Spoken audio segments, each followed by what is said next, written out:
My sister faked a life-threatening illness for attention. When she actually needed help, nobody believed her. My sister Olympia was always the dramatic one in our family. Growing up, she needed to be the center of every conversation and every event. If someone else got attention, she found a way to redirect it to herself. Birthday parties for other people became about her new outfit. Holiday dinners became about her problems at work. Family gatherings became stages for whatever performance she had planned that week. I learned early to just step aside and let her have her spotlight because fighting it was exhausting. As adults, we lived in different cities and only saw each other a few times a year. I thought distance would help our relationship. It didn't. Olympia still called constantly with emergencies that required my immediate attention. Her car broke down and she needed money. Her boyfriend left and she needed someone to listen for 3 hours. Her landlord was unfair, and she needed advice on how to handle it. Every conversation was about her and what she needed from me. I played the supportive sister role because that's what family does. Then she announced she was sick. It started with vague complaints about feeling tired all the time. Then she mentioned headaches that wouldn't go away. Then she said her doctor was running tests because something was wrong with her blood. Within 2 months, Olympia told our entire family she had a rare and serious illness that could be fatal. She didn't name the specific disease at first. She said the doctors were still figuring out exactly what it was, but the prognosis wasn't good. She cried on the phone with our parents. She sent long emotional texts to aunts and uncles about how scared she was. She asked everyone for support during the hardest time of her life. Our family rallied around her completely. Our parents flew out to stay with her for 3 weeks. Our brother took time off work to help with appointments. Relatives sent money to help cover medical expenses. Friends organized meal deliveries and cleaning services. People started online fundraisers without her even asking because they wanted to help. Olympia received thousands of dollars and countless hours of support from people who loved her and believed she was dying. I wanted to help too. I offered to fly out and stay with her. She said she appreciated the thought, but what would really help was money for treatments her insurance wouldn't cover. I sent her $2,000 without hesitation. She thanked me and said I was the best sister anyone could ask for. This went on for almost a year. Olympia updated everyone regularly about her condition. Some weeks were better than others according to her. She had good days where she felt almost normal, and bad days where she couldn't get out of bed. She described treatments and medications and side effects. She talked about doctors and specialists and second opinions. She knew all the right words to make everything sound real. I started getting suspicious around month 8. Something about her stories didn't add up. She mentioned a medication that I looked up and found was used for a completely different condition. She described a treatment that didn't exist for the illness she claimed to have. She talked about a specialist whose name I couldn't find in any medical directory. I asked questions that should have been easy to answer. She got defensive and accused me of not believing her. She said the stress of my doubt was making her sicker. She told our parents I was being cruel during her most vulnerable time. They called me and asked why I was making things harder for my dying sister. I felt guilty for doubting her. I apologized and stopped asking questions. And then I ran into her college roommate at a conference in the city where Olympia lived. This woman had been close with my sister for years, and I assumed she was helping with caretaking. When I asked how Olympia was doing, the roommate looked confused. She said she saw Olympia just last week at a concert, and she seemed totally fine. She said they went hiking together the month before. She said Olympia never mentioned being sick at all. I didn't say anything to the roommate. I just filed that information away and started paying closer attention. Over the next 2 months, I pieced together the truth. Olympia wasn't sick. She had never been sick. There was no rare illness and no treatments and no specialists. She made the entire thing up because she wanted attention and money and an excuse for why her life wasn't going the way she wanted. The illness explained why she couldn't hold a job. It explained why she needed financial help. It explained why everyone should feel sorry for her and give her whatever she needed. I told our parents what I discovered. They didn't believe me at first because they couldn't imagine their daughter would lie about something so serious. I showed them the inconsistencies I found. I printed everything out the night before. Screenshots of Kira's social media posts showing Olympia at concerts and restaurants during weeks she claimed to be bedridden. Medical research articles explaining what the medications she mentioned actually treat. Lists of the specialists she named with notes showing none of them exist in any hospital database. A timeline of her story with all the places where details changed or contradicted each other. I organized it all into folders with tabs and labels because I needed this to be clear and undeniable. My hands shook while I worked at my kitchen table past midnight, and I kept thinking about how this was going to destroy everything. But the alternative was letting the lie continue, and I couldn't do that anymore. I drove to my parents' house the next morning with the folders on my passenger seat. They felt heavy even though they were just paper. Mom opened the door looking worried because I'd called asking to talk about something important regarding Olympia. Dad was already sitting in the living room with his coffee, and I could tell from his face that he thought I was going to apologize for doubting my sister. I asked them to sit at the kitchen table instead because I needed space to spread things out. They exchanged glances but followed me. I put the first folder down in front of them and opened it to show the medication list. Mom picked up the paper and her hand started shaking as she read the names. I explained that the drug Olympia claimed was treating her blood disorder is actually used for diabetes. The treatment she described for her fatigue is a therapy that doesn't exist for any condition she mentioned. The specialist she said was overseeing her care has no medical license in this state or any neighboring state. Dad interrupted before I could continue. He said I must be misunderstanding the medical information because Olympia wouldn't lie about something this serious. His voice was firm, like he was talking to a child who didn't understand adult matters. I walked them through each piece of evidence slowly and carefully. I showed them the search results where I looked up every doctor name she gave us. I explained why the treatment protocol she described made no medical sense. I pointed out how she claimed to be on 3 medications that would never be prescribed together. Dad kept shaking his head and saying there had to be an explanation. Maybe the doctors use different names for things. Maybe I was looking at outdated information. Maybe Olympia simplified the details when she talked to us because we wouldn't understand the technical terms. I pulled out the next folder with Kira's social media posts. There was a photo of Olympia at an outdoor concert, smiling with a drink in her hand. Dated during the week she told everyone she was too weak to get out of bed. Another picture showed her on a hiking trail with a group of friends, posted the same month she claimed to be starting an aggressive treatment that would leave her exhausted. A third image captured her at a restaurant with Kira and 2 other people, laughing at something off camera, during a time she said she was too nauseous to eat solid food. Mom started crying when she saw the photos. She said maybe Olympia was confused about the dates. Maybe the doctors made mistakes in explaining things to her, and she genuinely believed what she was telling us. Maybe she had good days where she felt well enough to go out, and we were judging her for trying to live normally despite her illness. Her voice cracked on the last words and tears ran down her face. I wanted to comfort her, but I couldn't stop now. I showed them the timeline where Olympia's story changed, depending on who she was talking to. She told Mom the illness affected her blood. She told Dad it was related to her immune system. She told our aunt it was a rare neurological condition. She told me it was something the doctors were still trying to identify. The details shifted constantly, but she always managed to sound convincing in the moment. Dad stared at the timeline for a long time without speaking. I could see him trying to find a way to make it all make sense, to find an explanation that didn't require accepting that his daughter had lied to him for a year. He finally said that sick people sometimes get confused about their conditions. The stress of illness can make details fuzzy. We needed to talk to Olympia directly, instead of making assumptions based on incomplete information.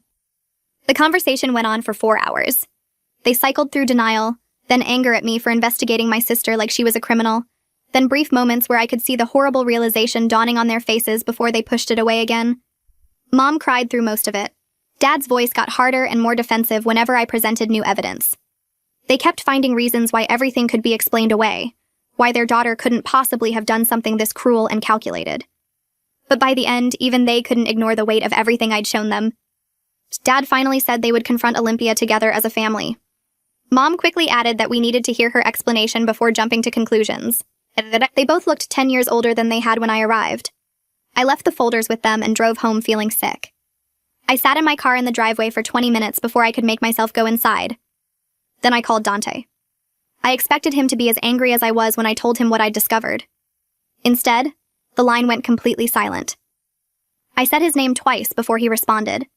His voice was flat and empty when he finally spoke. He told me he took unpaid leave from work to help Olympia with appointments. He maxed out a credit card paying for things she said insurance wouldn't cover. He rearranged his entire life for 3 months because he thought his sister was dying, and now he felt like the biggest idiot alive. I could hear him breathing hard on the other end of the line.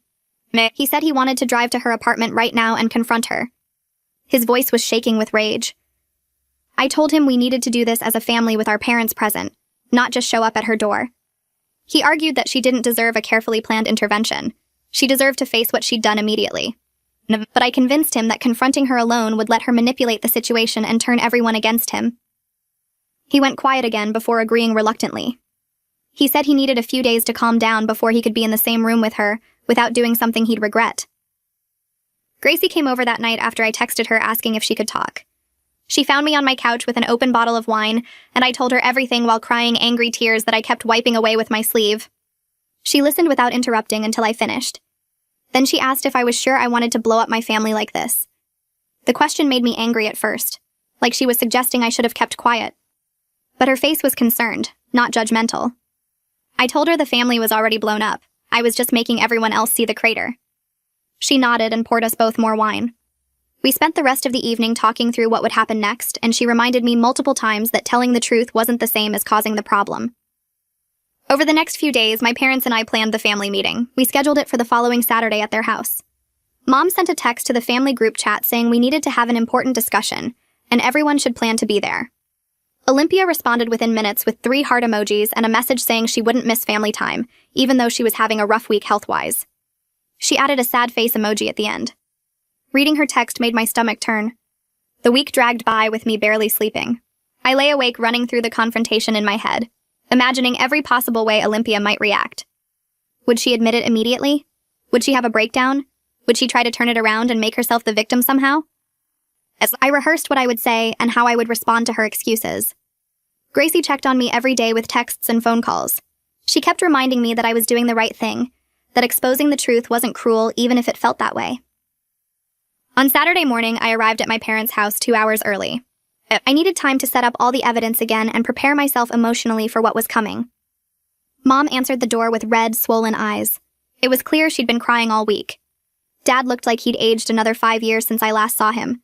His shoulders were slumped and there were new lines around his mouth. We didn't talk much while I arranged everything on the dining room table. They both moved around the house like they were walking through fog, going through motions of making coffee and setting out chairs but not really present. I organized the folders in the order I planned to present them. Screenshots first, then medical evidence, then the timeline of contradictions. My hands were steadier than I expected. I'd been shaking all week, but now that the moment was actually here, I felt calm and focused. This needed to happen. Olympia had to face what she'd done, and our family needed to stop pretending everything was fine. Dante arrived 20 minutes later and we sat together in the living room without talking much. He looked at the folders on the dining room table and his jaw tightened. Mom brought him coffee that he didn't drink. Dad checked his watch every few minutes. I kept my phone in my hand, tracking Olympia's location through the family sharing app we all used.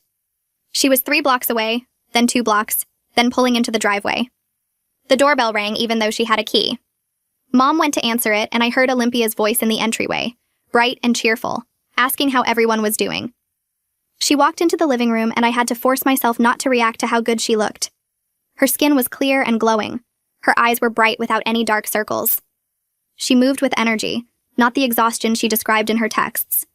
She wore jeans and a fitted sweater that showed she hadn't lost any weight from the treatments she claimed were making her sick. She hugged Mom first, then Dad, then came over to hug me and Dante. I felt her arms around me and smelled her perfume and thought about all the times I'd cried for her over the past year. She pulled back and smiled at all of us, asking what was so important that we needed to have a family meeting. Her voice had just the right amount of concern mixed with curiosity. Dad cleared his throat and gestured for everyone to sit down. Olympia took the armchair across from the couch where Dante and I sat. Mom perched on the edge of the love seat next to Dad. The folders were spread across the coffee table between us. Dad started by saying they'd discovered some things in Olympia's medical information that didn't make sense, and they needed her to explain them. Olympia's whole face changed in an instant. The smile disappeared and her eyebrows drew together in hurt confusion. She asked what kind of things, what inconsistencies, why were they investigating her medical records instead of supporting her through her illness? Her voice got higher and shakier with each question. I opened the first folder and pulled out the printed screenshots. I laid them on the table one by one while Olympia watched. The medication she'd mentioned that was used for a completely different condition. The specialist whose name didn't appear in any medical directory. The treatment protocol that didn't exist for the illness she claimed to have. The concert photo from Kira's social media posted during a week Olympia told us she was too sick to leave her apartment. Olympia's eyes moved from paper to paper, and I watched panic start to show in her expression. She interrupted before I finished, her voice getting defensive. She said the medication names were wrong because I didn't understand medical terminology, and doctors used different names than patients did. She said the specialist worked at a private practice that wasn't listed online because they valued patient privacy. She said the concert photo was from before she got really sick, that Kira must have posted it late. Her excuses came fast and overlapped with each other. I kept putting papers on the table. The timeline of her symptoms that didn't match any real disease progression. The insurance statements I'd requested that showed no major medical expenses. The text messages where she described treatments on days her location data showed her at restaurants and shopping. Dante leaned forward and cut through her explanations. He asked for the name and phone number of even one doctor who was treating her. Just one name they could call to verify her story. Olympia opened her mouth and closed it. She said she couldn't remember the exact names right now because she was too upset by our accusations. She said she was seeing so many specialists it was hard to keep track of all of them. Her hands were shaking and she twisted them in her lap. Mom's voice was gentle when she spoke. She asked to see any medical bills or insurance statements, any paperwork at all from the past year. Olympia's face crumpled and tears started running down her cheeks. She said she couldn't believe her own family was treating her like a criminal when she was fighting for her life. She said this stress was literally making her sicker right now, that the interrogation was killing her. The crying went on and on. Olympia gasped and sobbed, saying we were killing her with our questions. She put her face in her hands and her shoulders shook. 20 minutes passed with her crying and none of us saying anything. Usually someone would have gone to comfort her by now. Usually Mom would have been holding her and Dad would have been apologizing for upsetting her. But we all just sat there and waited. After a while, I noticed something change in Olympia's face. Her eyes opened and looked at each of us through her fingers. The tears were still coming, but slower. She was checking to see if the crying was working. When nobody moved to comfort her, her expression shifted. The tears stopped. She wiped her face with her sleeve and sat up straighter. Her voice changed when she spoke again. She said maybe she had exaggerated some symptoms because she wasn't getting enough support from the family. She said she was actually sick, just not as seriously as she'd led everyone to believe. She said she needed help but didn't know how else to ask for it. I felt anger rise in my chest. I asked her directly if there was ever any terminal illness at all. Olympia stared at the floor. A full minute went by in silence. Then she whispered that she was depressed and anxious, which were real medical conditions. She said she felt like she was dying inside even if it wasn't physical. Dante stood up so fast his coffee cup fell off the arm of the couch. He shouted that depression doesn't require fake specialists, and made up treatments and thousands of dollars in donations from people who could barely afford it. Olympia flinched back in her chair. She said she knew she made mistakes, but she was desperate for attention and love. She asked if that wasn't a cry for help we should be compassionate about. Dad's voice was cold when he asked about the money. He wanted to know where it all went if there were no medical treatments. Olympia admitted she used it for rent and living expenses because she lost her job. She said she was too ashamed to tell everyone she got fired for poor performance. Mom's face went white as she sat there doing math in her head. I watched her lips move slightly while she counted. Her hands gripped the edge of the table.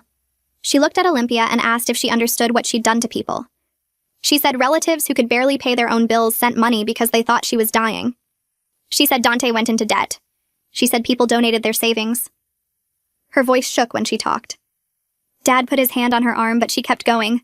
She asked Olympia if she realized what that meant. Olympia's face crumpled again.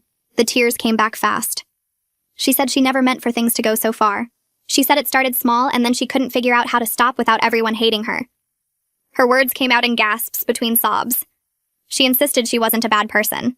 She said she just made terrible choices because she was struggling with her mental health. She kept saying she was sorry over and over.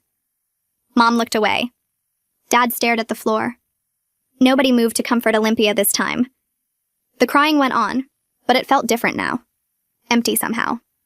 I waited for her to finish. When she finally looked up at me, I told her she had a whole year to stop. I said she had 12 months to come clean. I pointed out she could have gotten actual help for her real problems instead of making up fake ones. My voice stayed calm, but I felt anger burning in my chest. Olympia's expression changed. The sadness disappeared and something harder took its place. She looked at me with real anger in her eyes. She said I'd always been judgmental. She said I acted perfect and never understood what it was like to struggle. She said I made everything look easy and never had compassion for people who weren't as put together as me. I almost laughed at that. I wanted to list all the times I'd helped her over the years, all the money I'd sent, all the hours I'd listened, all the advice I'd given. But I didn't say any of that. It wouldn't matter. She'd just twisted into another way I'd failed her. The room got quiet again. We all sat there exhausted. Dad finally spoke and said they needed time to process everything before deciding what happens next. He said this was too big to figure out in one conversation. Mom nodded. She looked 10 years older than she had that morning. Olympia stood up slowly. She grabbed her purse from the floor. She looked both defiant and scared at the same time. Her chin was up, but her hands were shaking. She walked to the door without saying goodbye. None of us tried to stop her. The door closed and we heard her car start in the driveway. I stayed sitting at the table with my parents. Nobody knew what to say. Over the next 3 days, Dante and I talked constantly. He called me twice a day. We texted back and forth late into the night. He wanted to know if we should demand legal action. I kept thinking about whether we should just cut Olympia out of our lives completely. Dante said he wanted her prosecuted for fraud. He said what she did was an actual crime. He said people go to jail for this kind of thing.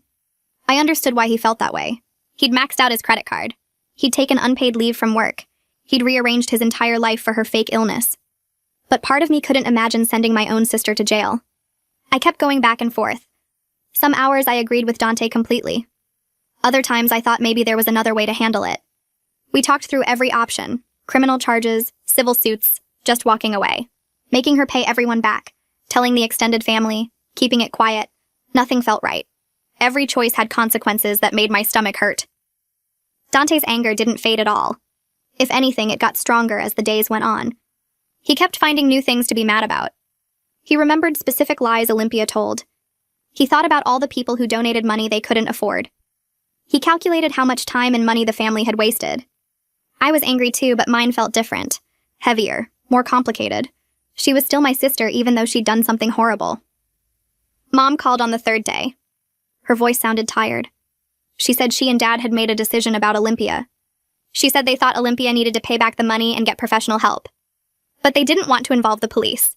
She said it would destroy the family if Olympia got arrested. She said they needed to handle this privately. I felt my blood pressure rise while she talked. I recognized what was happening. They were already trying to minimize the consequences, already making excuses, already protecting Olympia from facing what she'd done. I told Mom that Olympia committed actual fraud against dozens of people. I said protecting her from consequences was exactly the enabling behavior that created this whole situation in the first place. My voice got louder. I couldn't help it. I said they'd been doing this her entire life, making excuses, smoothing things over, letting her get away with bad behavior because they didn't want family drama. And look where it got us. Mom got defensive immediately. She said I didn't understand how complicated this was. She said I wasn't a parent, so I couldn't know what it felt like. She said they were trying to do what was best for everyone. I wanted to scream that what was best for everyone was holding Olympia accountable. But I just repeated that this was fraud, with real victims. Mom said they'd already decided. Her voice got firmer. She said this was their choice to make as Olympia's parents. I called Dante right after I hung up with Mom. I told him what our parents decided. He was quiet for a few seconds. Then he said he wanted to do a three-way call with them. I set it up and we all got on the line together. Dante didn't waste time. He told our parents that if they didn't hold Olympia accountable, he was done with the entire family. His voice was cold. He said he wouldn't come to holidays. He wouldn't call. He wouldn't visit. He said he refused to be part of a family that enabled fraud and manipulation. The words hung there. Nobody spoke. Finally, Dad said we were all being too emotional. He said we needed to think rationally about what was best for everyone. Dante laughed. It wasn't a happy sound. He asked Dad what part of this situation called for rational thinking. He said Olympia had lied to everyone for a year. She'd taken thousands of dollars under false pretenses. She'd made him go into debt. And now our parents wanted to protect her from consequences because it might be uncomfortable for the family. He said that wasn't rational. It was cowardice. Dad's voice got sharp. He said Dante was out of line. Mom started crying. I sat there holding my phone and feeling the family break apart in real time. Word started spreading despite our attempts to keep things contained. I don't know who talked first. Maybe one of my parents mentioned something to a relative. Maybe Olympia told someone her version of events. But somehow people found out. My aunt called me 4 days after the confrontation. Her voice was shaking when she asked if it was true that Olympia was never sick. I could hear the betrayal in every word. She said she'd sent money every single month for 8 months. She said she'd skipped buying new glasses she needed because she wanted to help Olympia. She said she'd told all her friends about her brave niece fighting a terminal illness. Now she wanted to know if it was all fake. I didn't know what to say at first. Part of me wanted to protect the family privacy. But my aunt deserved the truth. She'd been one of Olympia's biggest supporters. She'd sacrificed for someone who was lying to her face. I confirmed it was true. I told her Olympia admitted there was no illness. My aunt made a sound like someone had punched her. She asked how Olympia could do something like that. I said I didn't know. She said she needed to go. The line went dead. My aunt called other relatives immediately. I know because they started calling me. Within 2 days, the entire extended family knew everything. The reaction split into different camps. Some people were furious at Olympia. My uncle sent emails demanding his money back. Cousins posted vague things on social media about fake people and betrayal. But other relatives got angry at me for exposing her. They said I should have handled it privately. They said I was destroying the family by spreading this around. They acted like I was the problem instead of Olympia. A few people tried to stay neutral. They suggested family therapy. They said everyone was hurt and we needed professional help to work through it. They sent me articles about family conflict resolution. They meant well, but it felt like they were missing the point. This wasn't a conflict. This was fraud. Some relatives stopped talking to me completely. They didn't return my calls. They unfriended me on social media. I watched the family divide into sides like we were going through a divorce. People who'd known me my whole life suddenly treated me like I'd done something wrong. All because I told the truth about what Olympia did. My uncle's email arrived 3 days after the family found out. I opened it and read the first line demanding that Olympia return the $3,000 he sent during her fake illness. His words got sharper as the email went on. He said he'd already contacted a lawyer about small claims court. He said he'd given her 2 weeks to respond with a payment plan, or he'd file the paperwork. He copied the entire family on the email. Within hours, other relatives started sending similar messages. My aunt wanted her money back. 2 cousins demanded repayment. A second uncle said he felt betrayed and wanted every dollar returned immediately. The emails kept coming all afternoon. Then Olympia sent a mass text to everyone. She said she couldn't believe her own family was attacking her when she was already suffering. She said the harassment was making her want to hurt herself. She said if anything happened to her, it would be because we pushed her too far. My phone started ringing 5 minutes after that text went out. Mom was crying so hard I could barely understand her words. She said we'd gone too far and Olympia was talking about suicide. She said if something happened, it would be our fault for exposing her instead of handling it privately. Dad got on the phone and told me I needed to call off the relatives. He said I started this by telling everyone the truth, so now I had to fix it before Olympia did something terrible. I felt my hands shaking as I held the phone. Olympia was using the exact same tricks that worked for years. She was playing the victim and making everyone feel guilty for holding her accountable. I told Mom that Olympia threatening suicide was manipulation, not genuine crisis. Mom started yelling that I didn't understand how serious this was. She said Olympia sent her a text saying she had pills in her hand right now. I asked if they'd called for a wellness check or contacted emergency services. Dad said they didn't want to traumatize Olympia by sending police to her apartment. I hung up and sat on my couch trying to breathe normally. Gracie came over within 20 minutes of my text. She sat next to me while I explained what was happening. She asked what I wanted to do. I said I refused to back down just because Olympia was threatening herself. Gracie pulled out her phone and started searching for family therapists who specialized in manipulation and trauma. She found one named Marco Herring, who had good reviews and experience with family conflict. I called his office the next morning and explained the situation to his assistant. She said Marco could meet with me for a consultation that afternoon. I drove to his office and spent an hour telling him everything about Olympia's fake illness and the family fallout. Marco listened without interrupting. He asked specific questions about family dynamics and Olympia's patterns of behavior. He said he could facilitate a mediated conversation if everyone agreed to participate. He said the goal would be working toward accountability rather than just venting anger. I asked how much it would cost. He quoted a rate that made me wince, but I agreed anyway. Marco said he'd need everyone to commit to ground rules about respectful communication. I told him that would be hard because I wanted Olympia to face real consequences, not just talk about feelings. He said accountability could only happen if people felt safe enough to be honest. I left his office feeling slightly hopeful, but mostly exhausted. I called Mom that night and told her about Marco. She said therapy sounded good, but she wasn't sure Olympia would agree to go. I said that was fine, but I wouldn't have any contact with Olympia until she participated in at least one session. Dad called me the next day and said they'd talk to Olympia about therapy. She refused immediately. She said therapists would just gang up on her like everyone else was doing. She said she didn't need therapy because she wasn't the one attacking family members. Mom tried reasoning with her, but Olympia wouldn't budge. I told Dad that was Olympia's choice, but mine was to maintain my boundary. Dante called and said he was doing the same thing. He told our parents they could have a relationship with Olympia if they wanted, but he wouldn't be around her until she took real steps toward making things right. Mom called me crying again 2 days later. She said they'd told Olympia they wouldn't have contact with her until she agreed to one therapy session. Olympia apparently screamed at them for abandoning her. But the next morning she texted saying she'd go to one session just to prove everyone wrong about her. Marco scheduled the session for the following week. I drove to his office feeling sick to my stomach. Mom and Dad arrived first, both looking like they hadn't slept. Dante showed up right before the appointment started. Olympia walked in last, her face set in an expression of wounded dignity. Marco welcomed everyone and gestured to chairs arranged in a circle. He started by establishing ground rules about speaking respectfully, and not interrupting. He said the focus would be on moving forward, rather than attacking each other. I felt frustration building immediately, because I wanted Olympia to face exactly what she did. Marco asked Olympia to explain in her own words what happened and why. She took a deep breath and launched into a story about struggling with depression for years. She said she made poor decisions because her mental health was so bad. She described feeling desperate for connection and support, but not knowing how to ask for it properly. She said the fake illness started as a small exaggeration that spiraled out of control. She cried while talking about how ashamed she felt now. She said she never intended to hurt anyone and she understood why people were angry. The whole speech sounded carefully crafted to make her look like a victim of her own mental illness, rather than someone who deliberately manipulated people. Marco thanked her for sharing and turned to me. I looked at Olympia and started listing everything she actually did. I talked about how she researched medical terminology to make her lies sound convincing. I described the consistent pattern of deception over months, not just one mistake. I explained how she manipulated people's genuine love and fear to get money and attention. I said this wasn't poor judgment from depression. It was calculated fraud. Marco asked Olympia how she responded to hearing my perspective.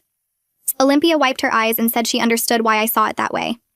She admitted the deception was more extensive than she initially acknowledged, but she insisted her mental state at the time made it hard for her to think clearly. She said depression and anxiety impaired her judgment about right and wrong. Marco asked what she was doing now to address her actual mental health issues. Olympia said she was looking into therapists but hadn't found the right fit yet. She mentioned she'd researched some options online. Dante leaned forward in his chair and asked if she felt remorse for the specific harm she caused. He listed his credit card debt from helping her. He mentioned our parents' stress and wasted time. He brought up relatives who sacrificed their own needs to support her fake illness. He asked if she actually felt sorry for those concrete consequences. Olympia said of course she felt terrible about everything, but her tone sounded defensive rather than genuinely apologetic. She said she was doing her best to cope with the guilt, while also dealing with everyone's anger. Marco guided the conversation toward discussing concrete steps for accountability and repair.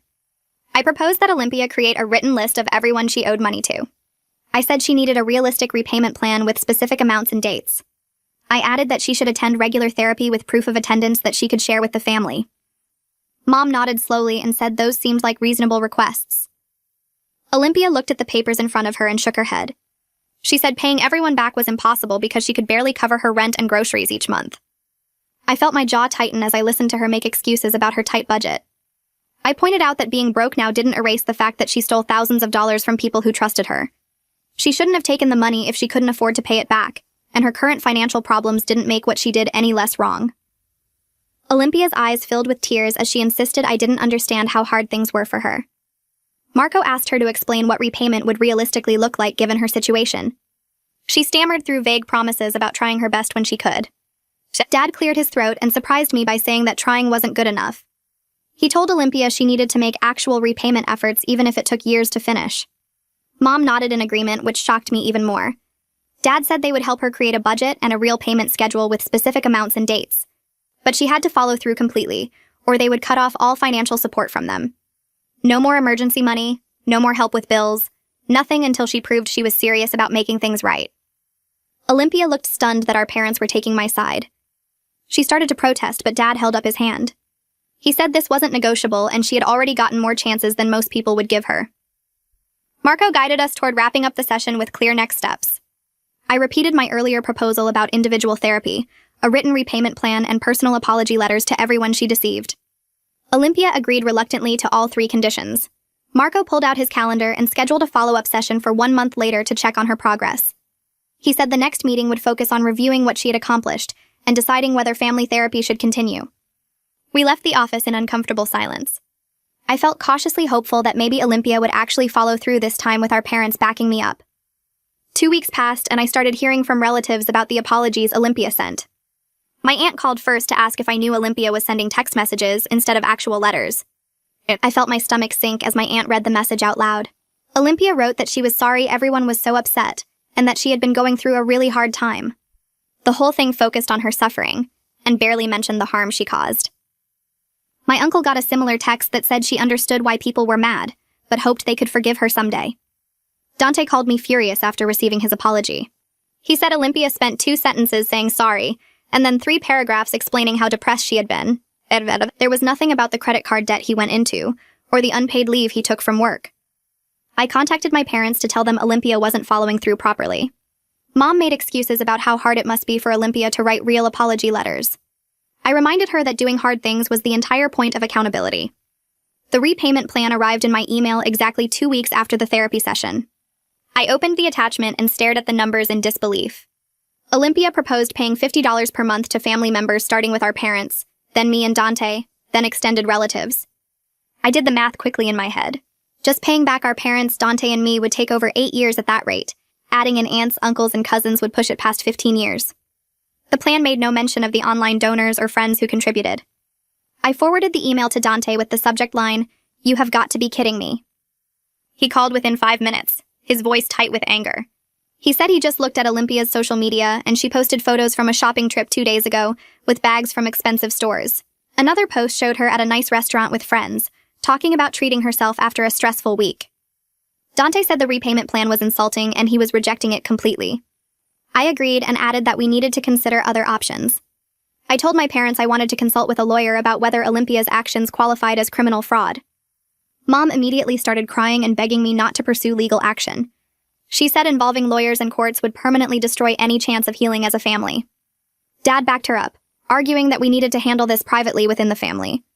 I felt torn between wanting justice and not wanting to send my sister to jail. But I also knew that letting Olympia face no real consequences would just teach her that she could get away with anything. I made an appointment with a lawyer who specialized in fraud cases. The consultation cost $200, but I needed professional advice about our options. The lawyer listened to everything and took notes while I explained the fake illness, the money Olympia received, and her refusal to pay it back properly. She said we definitely had grounds for fraud charges based on the deliberate deception and financial losses. But she warned that prosecution was unlikely unless the amounts were significantly larger, or we had many victims willing to testify publicly. She explained that fraud cases were hard to prove, and district attorneys often didn't pursue them unless the evidence was overwhelming. The lawyer suggested focusing on civil recovery through small claims court instead of criminal charges. She also recommended establishing clear family boundaries and cutting off contact if Olympia continued refusing accountability. I left her office feeling defeated. The legal system couldn't really help us, and family pressure was already building against taking any action at all. The 1-month follow-up session with Marco arrived faster than I expected. We all gathered in his office again with the same tense energy as before. Marco started by asking Olympia about her progress in individual therapy. She shifted in her seat and admitted she only went to 2 sessions. She said the therapist wasn't a good fit for her, and she hadn't found a new one yet. I felt my hope draining away as I listened to her make the same kinds of excuses she always made. Marco asked why she stopped looking for a new therapist if the first one didn't work out. Olympia said she had been really busy with work, and it was hard to find time for appointments.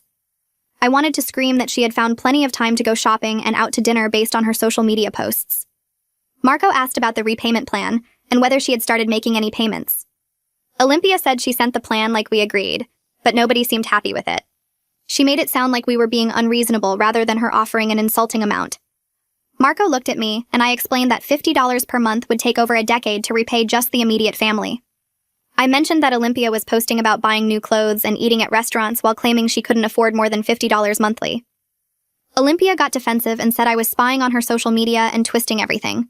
She insisted those were old photos she just posted recently. Marco held up his hand to stop the argument. He said the pattern he was seeing showed avoidance of real accountability.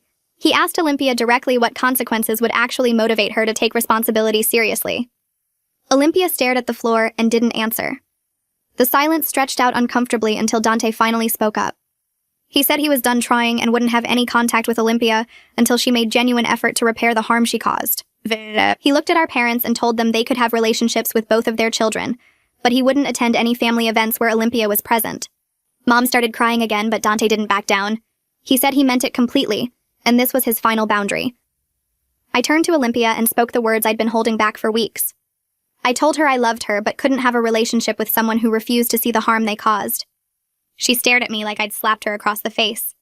Her eyes filled with tears, and she said we were abandoning her when she needed family support most. She said this proved we never really cared about her at all. She said if we actually loved her, we'd help her through this hard time instead of punishing her. I felt the familiar pull to comfort her and take back my words.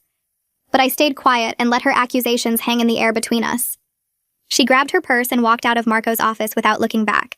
The door clicked shut behind her, and the 3 of us sat in heavy silence. Mom called me 2 days later, crying so hard I could barely understand her words. She said the family was falling apart, and she didn't know how to fix it. Dad got on the phone and asked if I could just try one more time to work things out with Olympia. I explained that I would have a relationship with them separately, but I wouldn't pretend everything was fine. I told them I loved them both, but enabling Olympia's manipulation wasn't helping anyone. Mom said I was being too harsh, and Olympia was still my sister no matter what she did. I reminded them that being family didn't mean accepting abuse and fraud without consequences. Dad argued that families work through problems together instead of cutting each other off. I said working through problems required both people to acknowledge the problem existed. The call ended with Mom crying again and Dad saying they needed time to think about everything. I started seeing a therapist named Dr. Sands the following week. Gracie had been amazing support, but I needed professional help processing the mess my family had become. I told Dr. Sands about Olympia's fraud and the confrontation, and my decision to step back. She asked how I felt about losing my relationship with my sister. I realized I was grieving something I never actually had. I'd spent years hoping Olympia would change into the sister I wanted her to be. Dr. Sands helped me see that accepting reality didn't mean I was giving up on Olympia. It meant I was giving up on the fantasy version of her I'd been clinging to. Over the next month, I cried through multiple sessions about the sister relationship I'd wished for, while learning to accept who Olympia really was. Gracie came over most evenings with takeout and listened to me process my feelings. She never pushed me to reconcile or told me what to do. She just sat with me through the hard parts and reminded me I was making healthy choices even when they felt terrible. We watched mindless TV shows and she made me laugh when I needed distraction. Some nights we talked for hours about family dynamics and boundaries. Other nights we just existed in the same space without needing to fill the silence. Having her steady presence kept me grounded when everything else felt chaotic. My phone started buzzing with messages from extended family members. My aunt texted to thank me for exposing the truth. She said she'd suspected something was off, but felt too guilty to question someone who was supposedly dying. She apologized for not trusting her instincts earlier. My uncle sent a long email saying he respected my courage in speaking up when it would have been easier to stay quiet. 2 of my cousins reached out saying they were glad someone finally held Olympia accountable. But my other aunt stopped responding to my texts entirely. My grandmother left a voicemail saying I should be ashamed of myself for tearing the family apart. 3 relatives unfollowed me on social media. I heard through Mom that several family members were calling me dramatic and saying I was making the situation worse than it needed to be. The family split into clear camps, with some people supporting truth and accountability, while others blamed me for destroying family unity. Mom called 6 weeks after the confrontation to tell me Olympia had sent money to a few relatives. She said Olympia gave our aunt $20 and sent $50 to our uncle. Mom's voice had this hopeful tone, like these tiny payments proved Olympia was changing. I asked if $50 made up for the $3,000 our uncle had donated. Mom said it was a start, and we should encourage progress instead of criticizing every step. I pointed out that Olympia was posting photos of new clothes and restaurant meals on social media, while claiming she could only afford minimal payments. Mom got defensive and said maybe those were old photos or gifts from friends. I told her I wasn't going to celebrate the bare minimum when Olympia was clearly choosing to spend money on herself, instead of making real restitution. Mom said I was being unforgiving and Olympia was trying her best. We ended the call agreeing to disagree. 3 months after the initial confrontation, Dad called with news about Olympia. He said she'd lost another job and was asking family members for money again. This time she wasn't claiming illness as the reason. She told everyone she was struggling financially and needed help with rent. Dad said several relatives had refused to give her anything. My aunt told Olympia she needed to pay back what she already owed before asking for more. My uncle said he wouldn't send another dollar until he saw consistent repayment. Dad sounded worried about Olympia's financial situation. I felt zero sympathy. She'd brought this on herself through her own choices, and now she was facing the natural consequences of burning every bridge she had.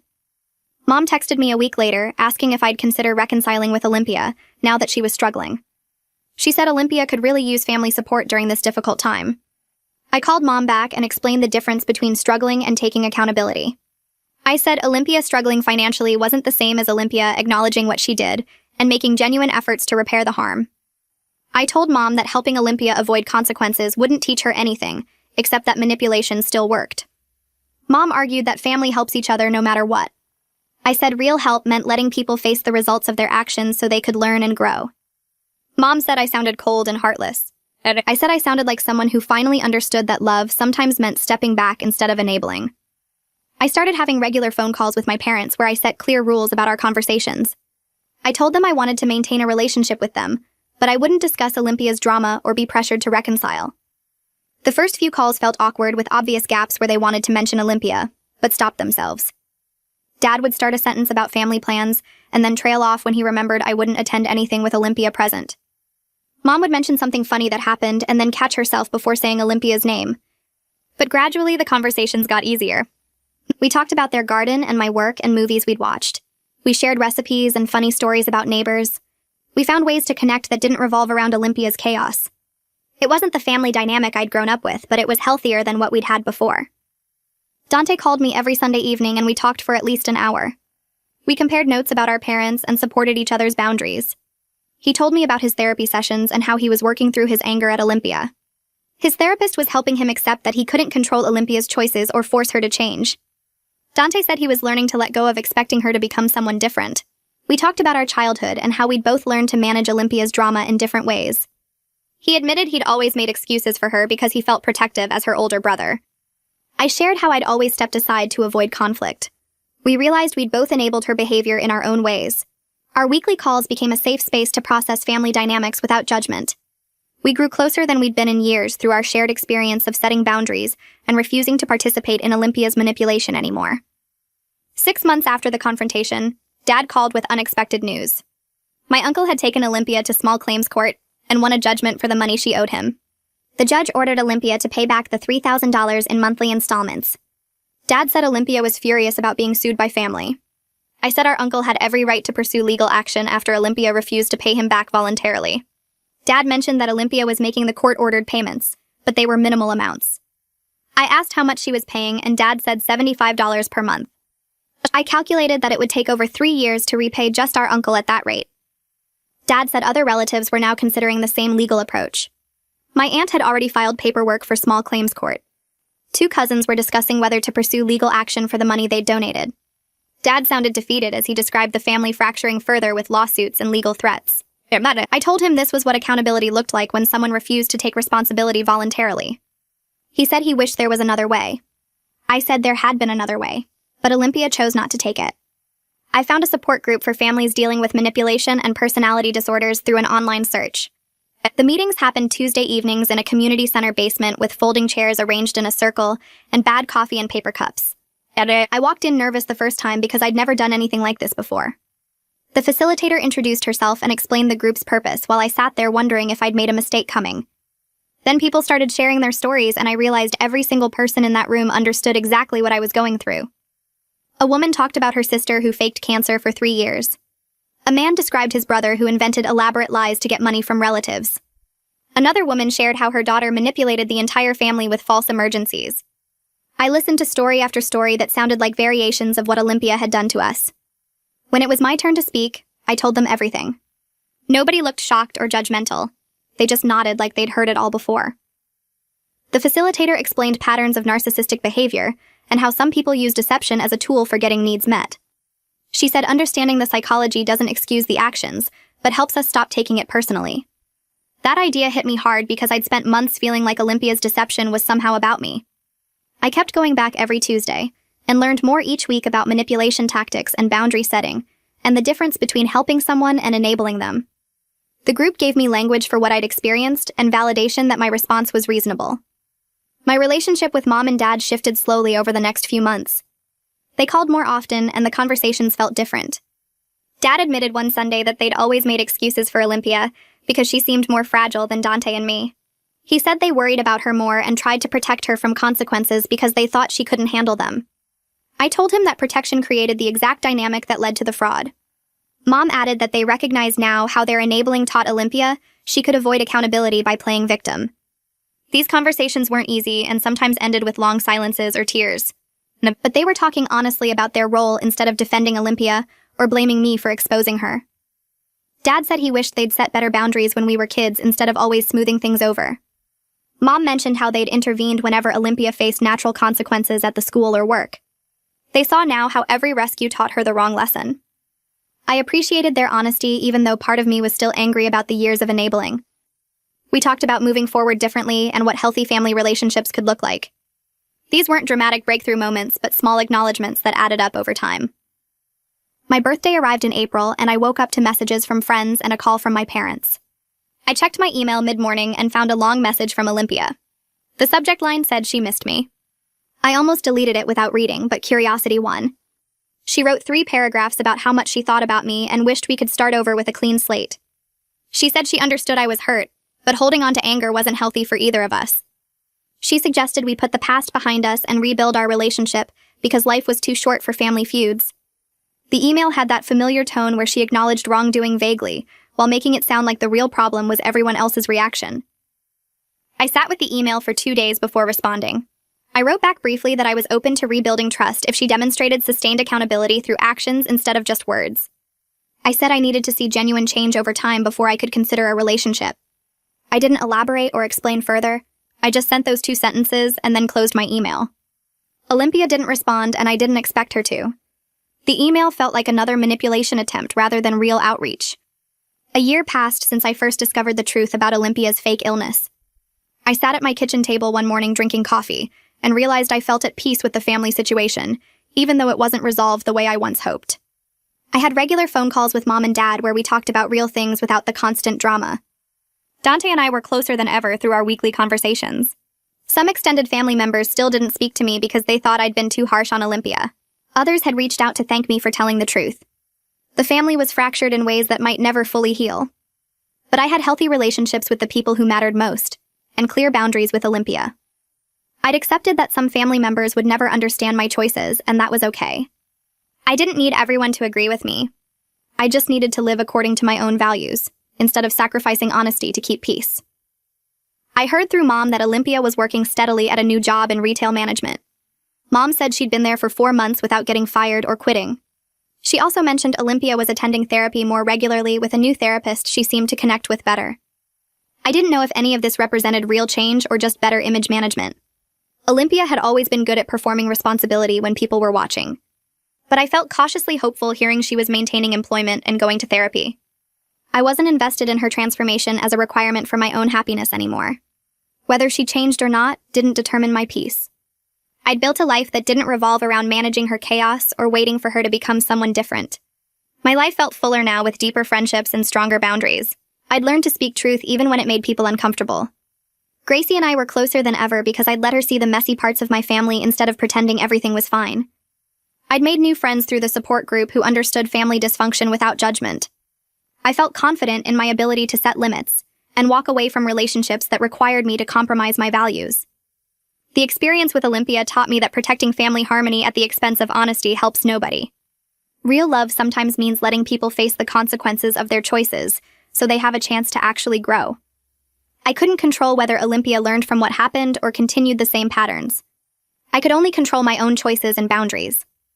That clarity brought more peace than any family reconciliation could have given me.